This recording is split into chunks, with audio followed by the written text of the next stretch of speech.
It was 1:45 a.m. in the morning. The Seattle streets were completely empty. Rain had just stopped, but the air still hung heavy with the smell of wet asphalt and fog. I was standing outside a 24-hour diner, the kind with flickering neon signs, waiting for my rideshare. The red light from the sign danced on the puddles around my feet. My phone buzzed. "Your driver Alex is arriving in 2 minutes." A gray Toyota Camry pulled up. I leaned in, checked the license plate, and yep, it matched. I opened the back door. "Hey, Alex?" The driver glanced at me in the rear-view mirror. He had a baseball cap pulled down low and wore a faded hoodie. His voice was oddly calm, almost a whisper. "Yeah, hop in, buddy." I slid into the back seat. The car smelled like a strange mix of old cigarette smoke and cheap cologne. The green dashboard lights were the only thing cutting through the darkness inside. "Destination?" he asked. I opened my mouth to say my address, but before I could get a word out, the GPS on his phone pinged. He'd already entered my exact home address. I froze. How did you know where I live?" I asked, trying to keep my voice casual. He just chuckled softly. "Oh, the app shows it automatically sometimes. Must be a glitch." But I'd been using this app for years. It never, ever automatically filled in my home address unless I'd specifically selected it. And tonight I hadn't. Still, I tried to brush it off. Maybe it was a new update. Just a glitch. We started driving. The bright city lights vanished behind us as we hit the outskirts of town. We were on these long, empty roads with trees on either side, their branches still dripping from the rain. I told myself to stay calm. He didn't say anything.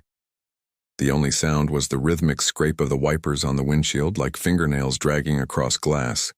After about 10 minutes, I realized we were going the wrong way. This wasn't the route I knew. "Hey, man," I said, leaning forward a bit. "Google Maps shows a different way. This road is way longer."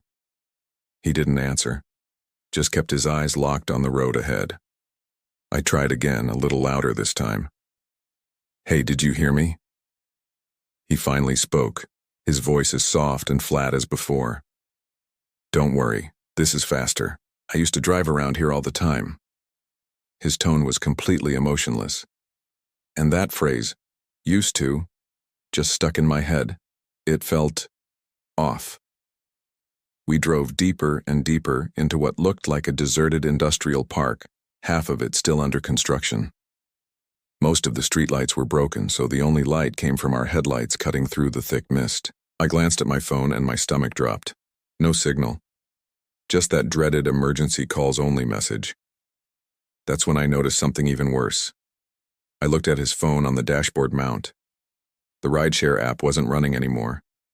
The screen was just black. I swallowed, my throat suddenly dry.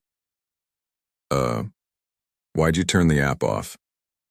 No response. He just silently turned the wheel, guiding the car down an even narrower, darker lane. This was getting really bad. I quietly started recording audio on my phone just in case. Then, trying to sound as normal as possible, I said, "You know, this road actually looks kind of familiar." He smiled faintly in the rearview mirror. It wasn't a friendly smile. "Yeah. You grew up near here, didn't you?" My heart completely stopped. How do you know that?" He didn't answer. He just kept that same creepy half smile as the car slowed down and down and down until we stopped at a dead end. The trees around us swayed in the cold wind, but otherwise there was dead silence except for the ticking sound of the engine cooling. Then he said something that I will never, ever forget. "I dropped you off here before, a long time ago." I let out a nervous laugh. "What are you talking about? I've never seen you in my life." He turned around in his seat to face me for the first time. His eyes were dark and sunken, and around his neck I saw deep red marks, almost like burn scars. "I used to pick up people like you," he said, his voice a low growl, "from the same diner, at the same time, and they all wanted to go home too." My hand tightened around my phone. "Look, man, if this is some kind of sick joke, it's not funny." He just stared at me for a few long seconds, then that broken, twitching smile returned.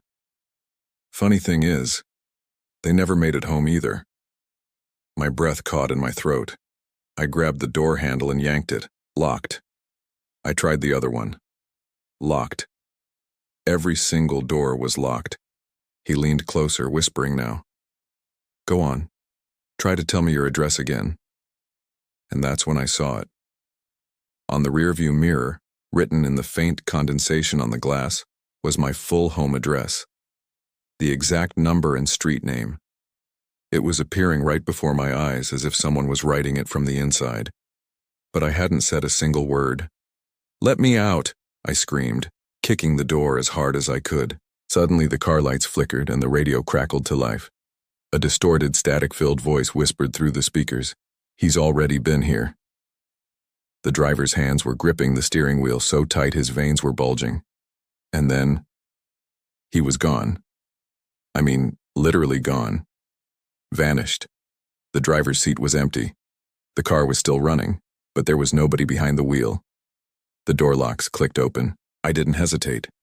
I threw the door open and sprinted out into the fog, my breath turning to ice in the air. Behind me, the car's headlights flickered one last time and then went out, leaving me in total darkness. I just ran and ran until I saw the distant glow of the highway. A police cruiser happened to be passing and screeched to a halt when they saw me frantically waving. They found the car a few minutes later right where I'd left it. The engine was still warm, but the driver's seat was empty. But they did find one thing inside. A ride receipt lying on the passenger seat dated October 24th, 2019. It had my name on it. But that was impossible. I hadn't even installed the app until 2 years after that date. The officer looked at me, his face pale. Son, he said, this stretch of road, we've had 3 disappearances here, all rideshare passengers, and all of them were headed to the same address, yours.